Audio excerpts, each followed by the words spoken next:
سلام همه دوستان، خیلی خوش اومدید به جلسه سوم دوره الفبای شروع کسب و کار اینترنتی. تا اینجا ما یاد گرفتیم کسب و کار اینترنتی چی هست، چطوری وبسایت راه اندازی میشه، اصلا به چه کسب و کارهایی ما میگیم کسب و کار اینترنتی، تفاوتش با شبکه‌های اجتماعی چی هستش. خلاصه و مختصر مفیدش این بود که تو کسب و کار اینترنتی که بر پایه وبسایت هستش، اینی که ما شب میخوابیم صبح پا میشیم میبینیم کلی فروش داشتیم، ولی تو شبکه‌های اجتماعی چنین چیزی رو ما نمیتونیم داشته باشیم و کلی مزیت‌هایی که با هم دیگه بررسی کردیم و نکات دیگه‌ای که جلسه قبل با هم بررسی کردیم، مثل هزینه‌های راه اندازی کسب و کار اینترنتی که دیدیم چقدر ناچیزه، اگر نگیم صفره، اگر نگیم رایگانه، تقریبا میتونیم بگیم در حال حاضر چنین هزینه‌هایی اصلا محسوب نمیشه. در حد 2-3 وعده مثلا فست فود خوردن شاید بگیم هزینه‌های راه اندازی کسب و کار اینترنتی هستش و عملاً هزینه‌ای نیستش. تو این جلسه ما میخوایم بررسی کنیم بعد از این که وبسایت راه اندازی میشه چه اتفاقاتی میفته. دوباره من یه تاکید بکنم بچه‌ها، تمام این مباحثی که من دارم اینجا میام به شما میگم تئوری داستان هستش، عملیش نیستش، ولی بهتون قول میدم عملیش هم خیلی ساده است. توی دوره رایگان وبمستر خود ساخته من کامل اومدم آموزش دادم چطوری از صفر هاست بگیریم، دامنه بگیریم، هاست و دامنه رو به هم متصل کنیم، وبسایتمون رو روش راه اندازی کنیم، چطور داخلش محصول بذاریم، چطوری مطلب بذاریم، ویرایش کنیم سایت رو، طبق سلیقه خودمون عکس بذاریم و همه اینا رو من کامل توی دوره رایگان وبمستر خود ساخته که دوره 3 ساعته هست آموزش دادم. توصیه می‌کنم بعد از این دوره حتما اون رو ببینید. حالا ما فرض رو بر این میذاریم که وبسایت ما راه اندازی شده. بعد از اینکه وبسایتمون راه اندازی شده چطوری این وبسایت ما رو به درآمد میرسونه بچه‌ها؟ مبحثی است که تو این جلسه می‌خوایم با هم دیگه بررسی کنیم. یه جمله معروف بیل گیتس داره میگه که the content is king، محتوا پادشاه هست. این رو نه تنها بیل گیتس میگه بلکه تمام بزرگان حوزه کسب و کار اینترنتی هم مهر تایید روش میزنن. یعنی چی محتوا پادشاه هست؟ یعنی محتوا همه چیزه. محتوا هستش که در حال حاضر باعث کسب درآمد و موفقیت و ثروت سازی ما در حوزه کسب و کارهای آنلاین میشه. فرض کنید شما میخواین یه عسل بخرید، میخواین عسلتون مطمئن باشید که عسل خوبی است. چه کار میکنید؟ توی گوگل میرید جستجو میکنید، راهنمای خرید عسل طبیعی. فرض کنید میخواین لپتاپ بخرید با یه بودجه محدودی، میرید توی گوگل سرچ میکنید راهنمای خرید لپتاپ مثلا تا 100 میلیون تومان. فرض کنید شما میخواین یک محصول لوازم آرایشی بخرید، نمیدونید دارید اورجینالش رو میخرید یا ممکنه وقت فیک رو تقلبیش رو بخرید، میرید توی گوگل سرچ میکنید، راجبش تحقیق میکنید. امروز بچه‌ها خریدارا خیلی باهوش شدن. هر چیزی رو که ما میخوایم بخریم قبلش میریم توی اینترنت راجبش تحقیق میکنیم. اینکه هر کس هر چی میخواد بخره قبلش میره توی اینترنت، میره تو گوگل سرچ میکنه راجبش. اینجا داره اتفاقی میفته به اسم بازاریابی اینترنتی که تو این جلسه میخوام با هم راجبش صحبت کنیم. طبیعتا من اگه بخوام یه کالایی رو خریداری بکنم نمیرم مغازه از فروشنده بپرسم که آیا این کالای شما اورجینال هستش یا فیک هستش، چون احتمال داره فروشنده به من دروغ بگه. ممکنه همچین چیزی احتمالش وجود داره یا ممکنه اصلا فروشنده اشتباه کنه. هر چیزی ممکنه.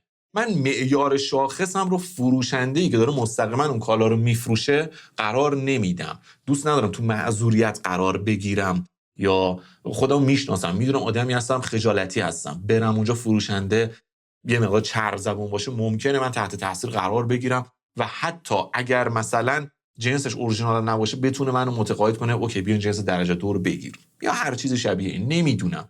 من قبلش ترجیح میدم که برم توی اینترنت تحقیقاتمو انجام بدم. بعد از این که مطمئن شدم حالا یا اینترنتی خریدم انجام میدم یا میرم مغازه اون فروشگاهی که میخوام میرم خریدم رو انجام میدم. این کاری که همه مردم، اگه نگیم اکثر مردم دیگه الان دارن انجام میدن. خب اوکی ما فهمیدیم که مردم دارن اینو انجام میدن. حالا این چه ربطی به کسب و کار اینترنتی ما داره؟ دقیقاً نقطه عطف همینجا هستش. دقیقاً نقطه تلاقی این داستان همین نقطه هستش که ما قرار بشیم یک تولید کننده محتوا برای کسب و کار اینترنتی خودمون. یعنی فرض کنید من یک عسل فروش هستم. من نمیام توی سایتم فقط بیام عسل‌ها رو بذارم و بفروشم و امید داشته باشم که یه سری افراد بیان وارد وبسایت من بشن و کلی خرید کنن و من ثروتمند بشم و اتفاقات خیلی قشنگ بیفته. چون اتفاقی نمیفته.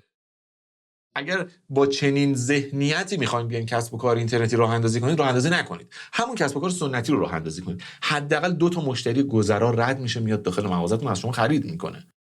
توی کار کسب و کار اینترنتی داستان یه مقدار متفاوته. تو کار کسب و کار سنتی شما قطعا و یقینا احتمالاً یه تعداد بازدیدکننده از اون خیابون رد میشن، یه تعدادش مشتری میشن. ولی تو کار کسب و کار اینترنتی وقتی ما راه اندازیش میکنیم حتی یه دونه مشتری هم نداریم. هیچکس مستقیما نمیاد وارد وبسایت ما بشه خرید بکنه. پس ما باید چه کار بکنیم؟ ببین بچه‌ها، یه واسطه‌ای وجود داره به اسم گوگل. گوگل داره میگه کاربران به من اعتماد میکنن، میان سرچ هاش رو میان از طریق من انجام میدن و من باید بهترین نتایج رو به کاربرانم نشون بدم. ای آقا، ای خانمی که مدیر وبسایت هستی، تو بیا محتواهای ارزشمند تولید بکن، محتواهای با کیفیت تولید بکن، من تو رو به اونا نشون میدم. یعنی اگر من حامد هوشیار فرضاً عسل فروش هستم، یه وبسایت دارم توش محصولات عسل هام رو گذاشتم، من باید بیام یک سری مقالات، یک سری محتواهایی رو هم داخل سایتم قرار بدم، توی سایتم بیام آموزش بدم که چطوری عسل اصلی رو از عسل فرعی تشخیص بدید. یه مطلب دیگه بذارم، راهنمای مثلا درمان فلان بیماری با عسل. یک دونه دیگه بذارم غذاهایی که میشه با عسل پخت. میبینید دارم محتوا تولید میکنم. چه اتفاقی میفته؟ کسی که داره سرچ میکنه راهنمای خرید عسل اورجینال، عسل طبیعی، و من این محتوا رو نوشتم، یا محتوای با کیفیتیه، توی وبسایتم قرار دادم، کاربر از طریق گوگل میاد سرچش میکنه، گوگل هم باید یه جواب مورد اعتماد به کاربر نشون بده. چه کار میکنه؟ از طریق یک سری شاخص هایی که اندازه گیری کرده و فهمیده من فرد معتبری هستم، کسب و کارم معتبره، میاد محتوای من رو به اون کاربر نشون میده و اون کاربر کلیک میکنه، وارد وبسایت من میشه. اینجا جریان بازی داره شروع میشه. من محتوامو نوشتم، توش گفتم که اینجوری تشخیص بده عسل اورجینال هست، اینجوری تشخیص بده که عسل فیک هستش، چطوریه. به کاربر دارم یک ارزش رو ارائه میدم. حالا در انتهای مطلب میتونم بیام محصول خودم رو هم پروموت کنم، میتونم بیام پیشنهاد بدم، بگم اگه خواستی ما این عسل‌های طبیعی رو هم داریم، ارسالش مثلا رایگانه، فلان مجوز بهداشت رو داره، اینجوریه اونجوریه.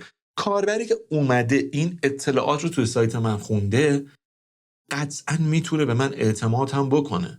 میگه اگر این کلاهبردار بود، اگر میخواست عسل فیک به من بده که نمیومد اینقدر اطلاعات تمیز و ارزشمند به من ارائه بده. درسته؟ حالا یه مثال بود، من گفتم عسل توی هر حوزه‌ای میشه این کارو کرد. تو حوزه پوشاک میشه، خوراک میشه، نمیدونم آموزش میشه، کار خدماتی میشه، هر چیزی میشه. مثلا آقا من سرویس کار کولرم، مثلا سرویس کار کولرم، آقا خب کولر آبیه هستش، کاربر اومده سرچ کرده راهنمای سرویس کردن کولر آبی، اوکی، اومده سرچ کرده، من میام یه محتوای ارزشمند ارائه میدم، اینجوری پوشالا باید عوض بشه، اینجوری نمیدونم پمپ آبش رو تست کنید، این کارو بکنید، این کارو نکنید. وارد وبسایت من میشه، مطلب منو میخونه، مطلب من رو که خوند، حالا من اگر دوست داشتم میتونم در ادامه بیام اون پمپ‌های آبی که مثلا خودم وارد کردم، خودم تولید کردم، هر چی، بیام اونا رو پیشنهاد بدم. اگه کار خدماتی سرویس کولر رو انجام میدم، میام بهت میگم این نکات خوندی، حالا اگه خواستی من خودم میام همه اینا رو با کیفیت واسات انجام میدم. خیلی از افراد هستن میان میخونم، میفهم آقا این طرف این کار است، این معلومه، محتواشو خوندم، میفهمم این طرف خیلی بارشه، این طرف کاملا میدونه کولر باید چطوری سرویس بشه، ولش کن، یه پول بهش میدم خودش بیاد اینو انجام بده. کسی که چنین محتوایی اومده ارائه کرده، چنین اطلاعاتی داشته، کولر حواستون به اینش باشه، به اونش باشه، اینا، این خودش این کار است، میدم خودش واسم سرویس کولر رو انجام بده. یا فرضاً اگه یک دوره آموزشی کوچیکی داره که مثلا چطور خودمون 0 تا 100 کولر رو انجام بدیم، من که این همه نکات ازش خوندم دیدم بلده، بذاریم دوره آموزشیش بگیرم، خودم بشینم کولر رو سرویس کنم، انجامش بدم. یا این اینقدر مثلا اطلاعات فنیش دقیقه، حالا نمیدونم مثلا فلان قطعه کولرم رو میخوام بخرم، بذار از خودش بخرم. اینجوری بچه بازاریابی محتوا شکل میگیره.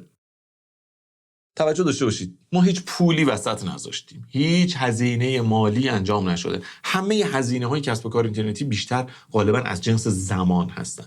من زمان میذارم، یک محتوایی رو تولید میکنم و مادام العمر ازش ورودی میگیرم بچه‌ها. مادامی که کسب و کار من پابرجاست و من زنده هستم و گوگل پابرجاست و اینترنت وجود داره، من دارم ورودی رایگان میگیرم. ما اینو توی هیچ کسب و کار دیگه نمیبینیم. یعنی مثلا از فرض کن ما اومدیم شبکه اجتماعی راه اندازی کردیم، اومدیم توی اینستاگرام، اومدیم یه کارش مشابه این رو پیاده سازی کردیم. الگوریتم هایی مثل اینستاگرام یا سایر شبکه‌های اجتماعی به شدت بیرحم هستن. مادامی که شما فعالیت بکنید، اگر فعالیتتون هم خوب باشه شما رو پیشنهاد میدن. ولی الگوریتم های گوگل اینطوری نیستن. من یه محتوا نوشتم چندین سال پیش، آموزش گرفتن سفارش طراحی وبسایت. خب من چند سال پیش این مطلب رو نوشتم، هنوز من دارم ازش از گوگل ورودی میگیرم بچه‌ها. یعنی کاربر میاد سرچ میکنه آموزش گرفتن پروژه طراحی سایت، وارد سایت نتوش.com میشه. مطلبی که چندین سال پیش من نوشتم. الگوریتم‌های گوگل خیلی وفادار هستن. گوگل داره میگه تو یه کاری بکن، من به تو اعتماد بکنم، خیالم راحت باشه که تو اومدی که بمونی، من ببینم محتوات با کیفیته، تو رو پیشنهاد میدم. هر کس میاد، میلیون ها کاربر دارن تو گوگل جستجو میکنن، دارن میان سرچ میکنن، من تو رو نشون میدم. عسل داری میفروشی، طرف راجع به خرید عسل طبیعی داره سرچ میکنه، تو رو نشون میدم. چرم داری میفروشی، تو رو نشون میدم. تجهیزات و قطعات نمیدونم لوازم شوینده بهداشتی داری میفروشی، تو رو نشون میدم. هر کاری داری میکنی، داری آموزش میدی، تو رو نشون میدم. یه کار خدماتی داری میکنی، تو رو نشون میدم. یه کار هنری داری انجام میدی، تو رو نشون میدم. تو فقط ثابت بکن محتوات با کیفیته که من هم بتونم جلوی کاربرانم رو سفید باشم، تو رو نشون میدم. به همین راحتی بچه‌ها ما میتونیم روزانه هزار نفر ورودی داشته باشیم، هزار مشتری که هر کار بکنید تو هیچ کسب و کار سنتی محقق نمیشه. تو کار کسب و کارهای آنلاین ما به راحتی میتونیم این کار رو انجام بدیم. فقط کافیه حول محور محصولات و خدماتتون محتوا تولید کنید. بابا محصول و خدمات شما هر چی باشه میشه راجبش محتوا تولید کرد، هر چیزی باشه. من چند تا مثال اینجا زدم، ولی هر چیزی که شما فکرشو کنید میتونید راجبش محتوا تولید کنید. اگر شیشه فروش هستید، لباس فروش هستید، مواد غذایی فروش هستید، کار خدماتی ارائه میدید، نمیدونم کارهای زیبایی خانوم ها رو انجام میدید، آرایشگر هستید، آموزش دهنده هستید، فایل میفروشید، هر کار میکنید میشه حول محورش محتوا تولید کرد. من آقا بنگاهیم، من اصلا املاکیم. خب من املاک مسکن دارم. اوکی، الان ببین چه جوری میشه فروش اینترنتی ازش داشت. آقا میام کسب و کار اینترنتی رو بر بستر وبسایت راه اندازی میکنم، مثل همون دوره وب مستر خود ساخته که عملا آموزش دادم. بعد میام حول محور کسب و کارم محتوا تولید میکنم. حول محور کسب و کار من محتوا تولید کردن میشه مثل چی؟ مثل که چطوری قرارداد بنویسیم، چطوری خونه رو بتونیم صحیح معامله کنیم، چطوری خونه رو صحیح متراژ کنیم، چطوری اون مثلا مجوزهایی که نیاز هست مثلا راجع به اون زمین بتونیم استعلام بگیریم. کلی میشه محتوا نوشت که کاربرانی که مثل من قبل از خرید خونه میرن تحقیق میکنن، من اول بیام چه کار بکنم؟ بیام تحقیق میکنم دیگه، وارد چنین محتواهای وبسایت این بنده خدا میشم، اینا رو میخونم و میگم او این کارش درسته، دمش گرم. بعد میبینم پایین یه باکسی گذاشته راستی ما مشاوره آنلاین تلفنی هم مثلا داریم، اگه خواستی مثلا اینجوری میکنیم، خواستی ما قرارداد حضوری هم واسهتون میبندیم مثلا توی بنگاه ما، خواستی ما اصلا مشاور واسهتون اعزام میکنیم به محلتون. کلی میشه بازی در آورد، کلی میشه کارهای خدماتی کرد. همه اینا رایگان انجام شده، همه اینا کاملا رایگانه. فقط من حول محور کسب و کارم دارم تولید محتوا میکنم. به کار تولید محتوا میگن کانتنت مارکتینگ. غذای اصلی وبسایت و کسب و کار شما همین کاره. یعنی شما بعد از اینکه کسب و کار اینترنتیتون رو راه اندازی کردید طبق اصولی که آموزش دادم، کار شما فقط میشه محتوا تولید کنید و هی درآمد کسب کنید. محتوا تولید میکنید، درآمد کسب میکنید. یه محتوا تولید میکنید روزی 500 تا مثلا از گوگل ورودی میگیره، از اون 500 تا فرضاً 10 نفرش تبدیل به مشتری میشن. شما دیگه پای ثابت حدوداً روزانه 10 تا مشتری از این کانال، از این محتواتون دارید. فردا میشین یه محتوای دیگه تولید میکنید راجع به موضوع دیگه راجع به کسب و کارتون، از اون مثلا 5 تا روزانه ورودی از اون از گوگل میگیرید، یه محتوای دیگه، یه محتوای دیگه. بعد میبینید کلی محتوا تولید میکنید توی وبسایتتون میذارید و از هر کدوم 5 تا 10 تا 500 تا هر چند تا حالا میطلبه اون کسب و کار و اون محتوا دارید جمع میکنید، مثلا روزانه هزار مشتری شما دارید. اینجاست که کسب و کار اینترنتی قدرت خودش رو به نمایش میذاره. اینجاست که هیچ کدوم از اون شبکه‌های اجتماعی نمیتونن به گرد پای وبسایت برسن. یادتونه من در ابتدای معرفی دوره الفبای شروع کسب و کار اینترنتی بهتون گفتم که افراد ثروتمند طبق آمار مجله فوربس اینا همشون یک شاخص رو میگه که کسب و کارشون اینترنتیه. خب یا مستقیما اینترنتی یا غیر مستقیم اینترنتیه. بچه هیچ کدوم از اینا خدمات اینترنتیشون رو نمیان تو شبکه‌های اجتماعی بزنن و مثلا سایت آمازون نرفته پیج اینستاگرام بزنه، دیجی کالا نیومده کانال تلگرام بزنه. اینا همشون بر پایه وبسایت هستند، چون میدونن چه قدرت فروشی داره وبسایت، چه قدرت ثروت سازی داره. اصلا شوخی خنده‌داره بخوان وقتشون رو توی اینستاگرام تلف کنن، بخوان یه کانال اینستاگرام داشته باشن از طریق اون بفروشن. اون انرژی که میخوام بذارن توی کانال اینستاگرامشون همونو میذارن یه محتوا مثلا برای وبسایتشون میذارن، کلی فروششون چند ده برابر بیشتر میشه. پس کانتنت مارکتینگ اولین و قدرتمندترین کانال بازاریابی اینترنتی ما خواهد بود که اینا رو بچه‌ها من آموزش دادم. البته اینا رو دیگه عملاً توی دوره وب مستر خود ساختم آموزش ندادم، توی دوره وب مستر ثروت ساز آموزش دادم. ولی دوست دارم بدونید که به همین راحتی میشه این کارها رو انجام داد. یک سری کانال‌های بازاریابی دیگه هم ما داریم که به صورت اتوماسیون انجام میشه، خودکار انجام میشه. مثلا ما میایم فرایند ایمیل مارکتینگ رو هم روی وبسایتمون نصب میکنیم. بچه این ابزارها و این امکاناتی که دارم به شما میگم روی شبکه‌های اجتماعی نصب نمیشه. برای همین من در ابتدا اینقدر تاکید داشتم که کسب و کارتون رو بهتر رو وبسایت راه اندازی کنید. من میام یه ابزار ایمیل مارکتینگ رو هم به وبسایتم متصل میکنم. چه اتفاقی میفته؟ مثلا فرض کنید من یه محصولی دارم، مثلا این لپتاپ رو به کاربر فروختم. اوکی، کاربر اومده این لپتاپ رو از وبسایت من خریده.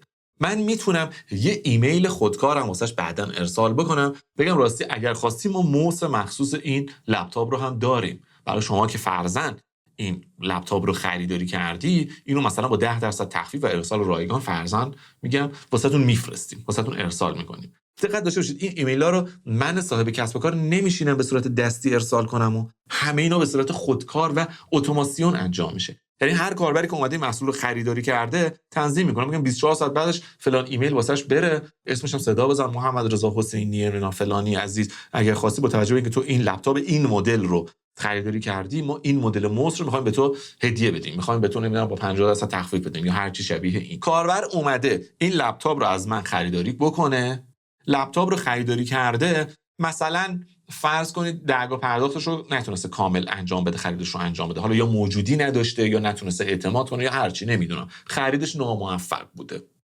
کاربر درگاه پرداخت و خرید رو متوقف کرده، سفر رو ترک کرده. من میتونم با ایمیل مارکتینگ یعنی بازاریابی ایمیلی کاری بکنم که مثلا تنظیم میکنم، میگم 8 ساعت بعد دوباره براش یه ایمیل بره، بگم مثلا محمد رضا حسینی عزیز خریدت رو کامل نکردی، ما هنوز سفارشت رو باز نگه داشتیم. حالا یا مثلا میتونیم بگیم آقا یه کد تخفیف هم واسه گذاشتیم، اگه خواستی به خریدت رو انجام بده. یا SMS مارکتینگ میتونیم انجام بدیم. کاربر اومده این محصول رو از ما خریداری کرده، با ایمیل مارکتینگ هم مثلا واسش ما یک تبلیغ رفتیم، یه هدیه هم واسش فرستادیم یا یک فروش دیگه رو هم انجام دادیم، هنوز ما کارمون تموم نشده با مشتریمون. با فرایندهای SMS مارکتینگ به صورت دوره‌ای میتونیم کاربر رو ترغیب بکنیم محصولات بعدیمون رو خریداری کنه. مثلا یه هفته بعد SMS میفرستیم راستی مثلا اگه خواستی ما فلان نرم افزارها رو موجود کردیم که با لپتاپ شما سازگاره، مثلا این پکیج هستش میتونی بیای خریداری کنی. من اومدم نمیدونم دستگاه تصفیه آب فروختم، 1 سال بعد واسش SMS بره که آقا نوبت تعویض فیلترهای دستگاه هستش. من یخچال ساید بای ساید فروختم، نمیدونم 6 ماه بعد 1 سال بعد مثلا واسش SMS بره که آقا مثلا نوبت سرویس مثلا فیلترهای داخل یخچالت هستش، نوبت سرویس دوره‌ای مثلا تلویزیونت هست، نمیدونم هر چی. اصلا یه محصول جدید لانچ کردیم، آقا ما یه محصول جدید لانچ کردیم، تو اومدی فلان دوره آموزشی ما رو خریداری کردی، در جریان باش ما یه دوره آموزشی مکمل جدیدم الان ما منتشر کردیم. این SMS ها، این ایمیل ها، این روش های بازاریابی بچا که همش در بستر اینترنت اتفاق میفته، همه اینا خودکار انجام میشه. قشنگیش اینه. برای همینه که دارم میگم شما شب میخوابید، صبح پا میشید میبینید کلی فروش داشتید، کلی درآمد داشتید. شب تا صبح اون ایمیل ها و اون SMS ها و اون محتواها و اینا همشون داشتن کار میکردن تا یک چرخه درآمدزایی توی کسب و کار شما ایجاد بکنن. شما 2 هفته پا شدین رفتین یه سفر خارج از کشور، اصلا ایران هم نبودید که بالا سر کسب و کارتون باشید، فقط با لپتاپ داشتید فروشاتون رو چک میکردید، ولی توی این 2 هفته‌ای که شما نبودید تمام این سیستم ها مثل چرخ دنده های یک سیستم مرتب داشته میچرخید و داشته کار میکرده. همه اینا رو من کامل بچا توی دوره هام آموزش دادم. اکیداً بهتون توصیه میکنم کسب و کار اینترنتیتون رو راه اندازی کنید. اگر بدونید چه فروش‌هایی چه درآمدهایی منتظر شما هست که میتونید داشته باشید و الان فقط دارید وقتتون رو تلف میکنید، یک لحظه درنگ نمیکنید. خب تا اینجا ما با ایمیل مارکتینگ آشنا شدیم، با SMS مارکتینگ آشنا شدیم، با کانتنت مارکتینگ آشنا شدیم. روش‌های تبلیغات حرفه‌ای‌تری هم تازه هنوز وجود داره. من میتونم کاری بکنم، کاربری که قبلاً با روش‌هایی مثل کانتنت مارکتینگ یا همون تولید محتوا و جذب از طریق گوگل وارد وبسایت من شده، یه آشنایی نسبی با من پیدا کرده، حالا تبلیغات من رو توی وبسایت‌های هدفمند دیگه‌ای ببینه. اگر من همینجوری برم بودجه تبلیغاتیم رو هزینه بکنم، برم به این اینفلوئنسر بدم، برم به اون وبسایت بدم، بگم بیا بنر سایت من رو تبلیغ کن، اینجوری فایده نداره. ولی کاربری که یه بار از طریق گوگل اومده دوره رایگان الفبای شروع کسب و کار اینترنتی حامد هوشیار رو دیده، خب حالا دوره وب مستر و ثروت سازم رو نخریده، این فرد اگر تبلیغ دوره وب مستر و ثروت ساز رو توی یک سایت دیگه‌ای مثل ورزش 3 ببینه، به محض اینکه چهره منو ببینه یادش میاد، میگه این همونی بود که دوره الفبای شروع کسب و کار اینترنتی رو آموزش داده بود، بذار برم از همین دوره مثلا وب مستر و ثروت ساز رو خریداری کنم. این همونیه که محتوا نوشته بود عسل طبیعی و اصل رو از عسل فیک و تقلبی چطوری تشخیص بدیم، حالا حراج زده، بذار برم از این عسلم رو خریداری کنم. یعنی اگر هم من میگم کسی میخواد بودجه تبلیغاتی بذاره که اصلا نیاز نیستش، اگرم میخواد بودجه تبلیغاتی بذاره نره بزنه تو در و دیوار، بودجه تبلیغاتیش رو هم هدفمند بیاد خرج بکنه رو کسب و کار اینترنتیش. الان از من نپرسید چطوری میشه مثلا ما کاری کنیم کاربری که اومده وارد وبسایت ما شده حالا اون تبلیغ ما رو تو وبسایت‌های دیگه ببینه. الان اینجا جای کارهای عملی نیست بچه‌ها، خب اینا رو تو دوره‌های دیگه آموزش دادم، مخصوصا دوره وب مستر ثروت ساز. ولی بدونید چنین روش‌های وجود داره، ما میتونیم کاری بکنیم کاربری که یک بار یک جایی با ما آشنا شده از این به بعد تبلیغاتمون رو در فلان سایت‌های مخصوص دیگه فقط ببینه و اینطوری بودجه تبلیغاتیمون خیلی هدفمند مصرف میشه. ولی بازم تاکید میکنم اصلا شما نیاز به هزینه‌های تبلیغاتی ندارید. شما توی هر حوزه‌ای که دارید فعالیت میکنید مخاطبینی دارید، مشتریان احتمالی دارید که اینا یک سری دغدغه‌ها و یک سری سوالاتی رو دارن.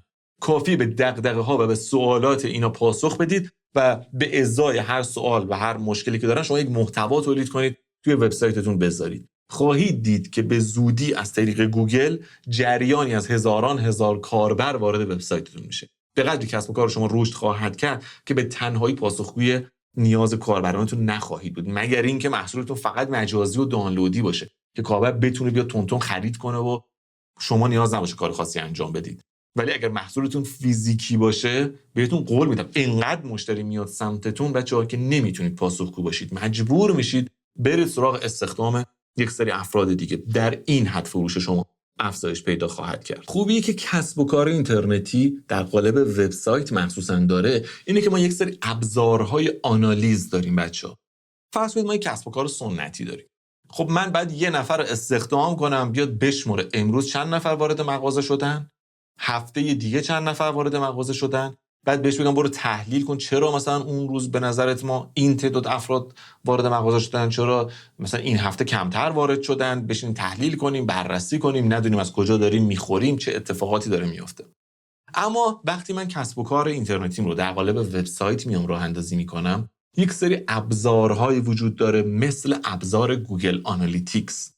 این ابزار متصل میشه به وبسایت من، به من میگه که روزانه من چند نفر دارم از گوگل ورودی میگیرم، چند نفر اینا دارن تبدیل به مشتری میشن، چند نفرشون مردن، چند نفرشون زنن، اینا چه عبارتهایی رو اومدن جستجو کردن تو گوگل که بعد اومدن وارد شدن، اینا تو کدوم صفحات سایتم دارن میچرخن و متناسب با اینا من میام راهکار برای خودم پیدا میکنم. میگم خب مثلا راجع به فلان مطلبم که مثلا جذاب بوده، من بیام مثلا 1000 تا ورودی گرفتم، من بیام راجع به این بیشتر محتوا بنویسم، چند هزار نفرش بکنم.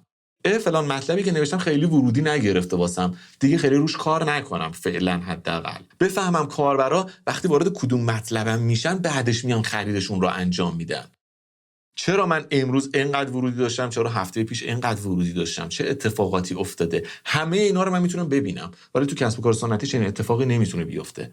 باز این یکی از عوامل رشد کسب و کار اینترنتیه. که کار یک تیم تحلیل رو هم واسهتون به راحتی انجام میده. یه ابزار خیلی ساده و آسون، هر آنچه نیاز دارید آمار و اطلاعات راجع به کسب و کارتون به شما میگه. چند نفر وارد وبسایتتون شدن، چند نفر خرید کردن، چند نفر خرید نکردن، چه اقدامات بازاریابی روشون اتفاق افتاده، همه اینا رو بچه‌ها میشه تحلیل کرد به راحتی. تمام کسب و کارهای اینترنتی موفق یه بخشی رو دارن توی دل وبسایتشون که میان محتوای رایگان ارائه میکنن. حتی همین دیجیکالا که الان بزرگترین وبسایت فروشگاه داخل ایران هستش، دیجیکالا هم یه بخشی داره به اسم دیجیکالا مگ که مجله خبری دیجیکالا هستش. میاد مثلا این لپتاپ رو تجزیه و تحلیل میکنه، میاد راجبش آمار و اطلاعات میده، میاد آنباکسش میکنه، میاد مقایسهش میکنه با یه لپتاپ دیگه، کلی دیتا میده، میگه اگه با این بودجه هستین مثلا این لپتاپو نخرید، اگه با اون بودجه هستین این لپتاپو بخرید، اگه برای فلان کار میخواد این لپتاپو بخرید، اگه برای فلان کار نمیخواد این لپتاپو نیاز نیست بخرید. کلی میاد اطلاعات و محتوا میده و کلی از افرادی که دارن جستجو میکنن وارد قسمت مجله خبری دیجیکالا میشن. بعد میاد پایین یه لینک هم میذاره، راستش خاصی موجود داریم تو دیجیکالا، بیا الان بخرش. طرف میاد میخره. این راجع به کسب و کارهای برند دارم صحبت میکنم که دیگه برند اصلا نیاز الزاما به تولید محتوا ندارن، اونا هم دارن محتوا تولید میکنن. کسب و کارهای نوپا که به راحتی میتونن با محتوا تولید کردن از پسش بر بیان. اصلا خود سایت دیجیکالا در ابتدا برادران محمدی مؤسسین سایت دیجیکالا دو تا داداش بودن که اینا چه کار میکنن؟ میرن یک دوربین عکاسی میرن خریداری میکنن، بعد از اون دوربین میان یه نقد و بررسی میذارن، تحلیل میذارن توی وبسایتشون. بعد یه سری افراد از طریق گوگل وارد وبسایت اینا میشن، داشتن سرچ میکردن، داشتن میدن مثلا این دوربین این مزایا رو داره، این معایب رو داره، بعد باهاشون ارتباط میگیرن و این باعث میشه خب بگن آقا چرا خودت موجود نمی‌کنی، ما این دوربین رو بخریم، چرا اون دوربین رو نخریم. همین باعث میشه فروش اینترنتی دوربین و لنز و تجهیزات عکاسی و بعد اتفاق بیفته داخل دیجیکالا. یعنی میخوام بهتون بگم قدرت تولید محتوا چقدر ارزشمنده. شما هیچ وقت نمیتونید تو کسب و کار سنتی چنین چیزی رو پیاده سازی کنید. حتی تو شبکه‌های اجتماعی هم نمیتونید چنین کسب و کار اینترنتی راه اندازی کنید. هر چقدر توی اینستاگرامتون پست‌های ارزشمندی بذارید، در نهایت این گوگل هستش که برای شما رایگان ورودی میاره. در نهایت کاربران وقتی میخوان خرید مطمئنی انجام بدن نمیرن تو اینستاگرام سرچ کنن، میان توی گوگل سرچ میکنن و وارد وبسایت میشن. توی این جلسه با اصطلاحات و روش‌های مهم بازاریابی اینترنتی آشنا شدیم. کلی روش‌ها و تکنیک‌های دیگه هم داره، کلی ترفندهای جذاب وجود داره که ما مادام العمر همیشه ترافیک و مشتری به دست بیاریم و اینا رو تبدیل کنیم هی به مشتریای بعدی. هم از این سمت مشتری جدید به دست میاریم، هم از اون سمت مشتری قبلیمون رو هی دوباره تکرار میکنیم. همه اینا کاملا خودکار و اتوماسیون روی کسب و کار شما ایجاد میشه که توی دوره‌های مثل دوره وب مستر ثروت ساز من اینا رو کامل آموزش دادم.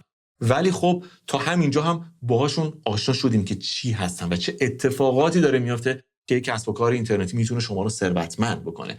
جلسه سوم دوره الفبای شروع کسب و کار اینترنتی هم به پایان رسید. ازتون ممنونم که تو این جلسه با من همراه بودید.